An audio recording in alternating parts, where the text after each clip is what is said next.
रात के करीब 1 बजे रोहन की नींद अचानक खुल गई। उसे किचन से कुछ बर्तनों की आवाज आती सुनाई दी। ये सीमा इस वक्त किचन में क्या कर रही है?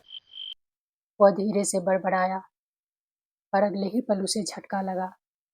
सीमा तो मर चुकी है। सीमा उसकी पत्नी, जिसकी मौत एक दिन पहले ही हुई थी।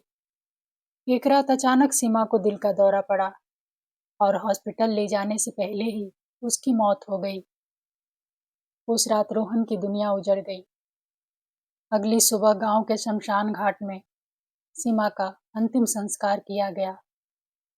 शादी के जोड़े में चिता पर लेटी सीमा का चेहरा शांत था, लेकिन उसकी आंखें खुली थी। सारी विधियां पूरी करके रोहन ने अग्नि दी। धीरे धीरे लपटें तेज होती गई, लेकिन सीमा का शरीर भस्म नहीं हो रहा था। लोगों में फुसफुसाहट फैलने लगी। आत्मा शरीर छोड़कर जाना नहीं चाहती। ये शब्द सुनते ही रोहन के सीने में एक बोझ सा बैठ गया।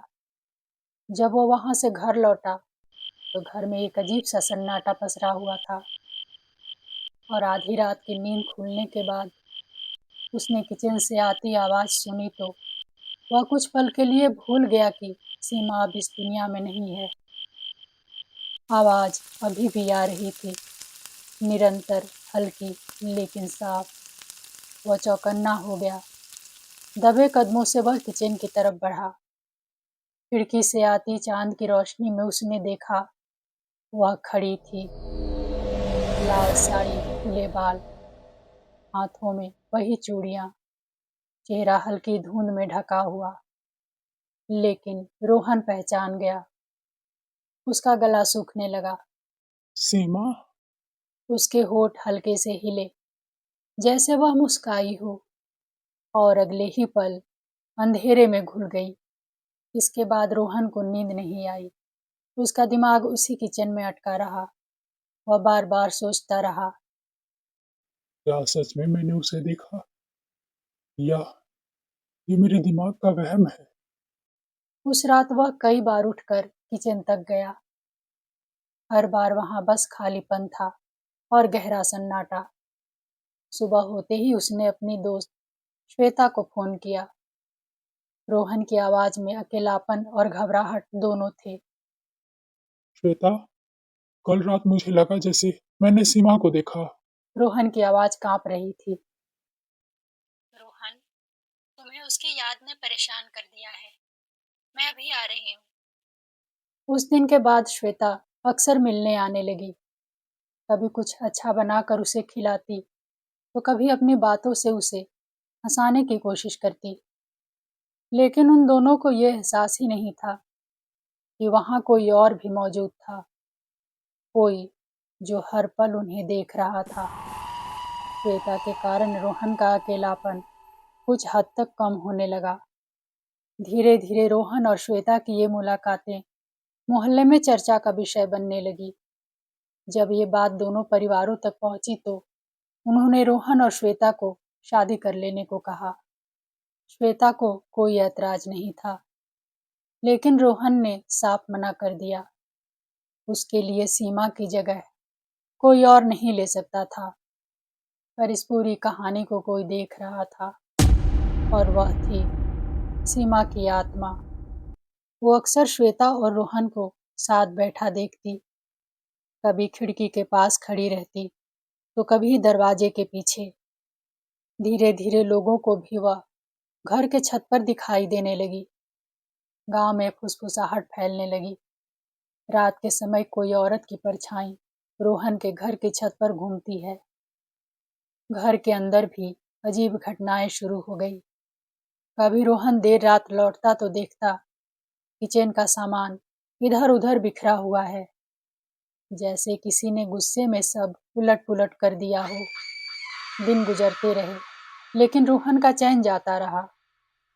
सीमा अब सिर्फ किचन या छत पर ही नहीं, बल्कि हर जगह थी। कभी सुबह दफ्तर जाने से पहले जब वह तैयार होते हुए आईने में देखता तो उसे पीछे सीमा खड़ी दिखाई देती, लेकिन पलटते ही वहां कोई नहीं होता। रात को सोते वक्त बिस्तर पर किसी के बैठने का एहसास होता, पर आंखें खोलते ही बस अंधेरा। और सबसे खौफनाक, कभी कभी आधी रात को नींद खुलते ही उसे महसूस होता कि कोई उसके बिल्कुल पास बैठा है। ठंडी सांसें उसके चेहरे पर महसूस होती। रोहन के लिए सीमा की यादें अब डर के एहसास में बदलने लगी थी। इस बीच घर वाले उसे परेशान देख फिर से दोबारा शादी के लिए समझाने लगे, लेकिन इस बार भी रोहन का फैसला नहीं बदला। इधर सीमा की आत्मा का आतंक बढ़ता जा रहा था। एक रात पंखा तेज रफ्तार में घूमने लगा। जैसे ही रोहन उसे बंद करने के लिए उठा, पंखा बिस्तर पर गिर गया। रोहन कांपता हुआ खड़ा रह गया। उसे यकीन ही नहीं हो रहा था कि सीमा की आत्मा उसे मारना चाहती है। उसी वक्त दरवाजे पर दस्तक हुई। रात के 11 बजे कौन हो सकता है? यही सोचते हुए रोहन ने दरवाजा खोला। सामने श्वेता खड़ी थी, भींगी हुई और घबराई सी।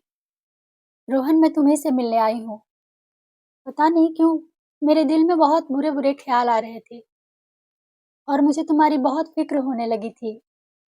इतना कहते ही श्वेता ने कमरे के अंदर कदम रखा, लेकिन अगले ही पल घर की लाइट अचानक चली गई और पूरा कमरा काले अंधेरे में डूब गया। अंधेरे में श्वेता को साफ महसूस हुआ कोई ठीक उसके पीछे खड़ा है, जबकि रोहन की आवाज कहीं दूर से आ रही थी। वह कैंडल ढूंढ रहा था।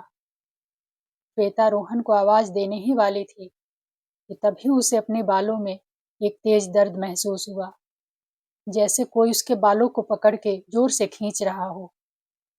श्वेता दर्द से चीख पड़ी। रोहन का दिल दहशत से भर गया।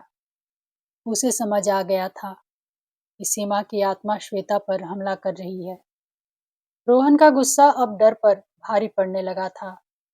वह एक कदम आगे बढ़ा और तेज स्वर में चिल्लाया, सीमा रुक जाओ, बस बहुत हो गया, यहाँ से चली जाओ, अभी इसी वक्त, हमेशा के लिए। अगले ही पल कमरे में बर्फ जैसी ठंडी हवा घूम गई। श्वेता को लगा जैसे किसी ने झटके से उसके बालों को छोड़ दिया हो।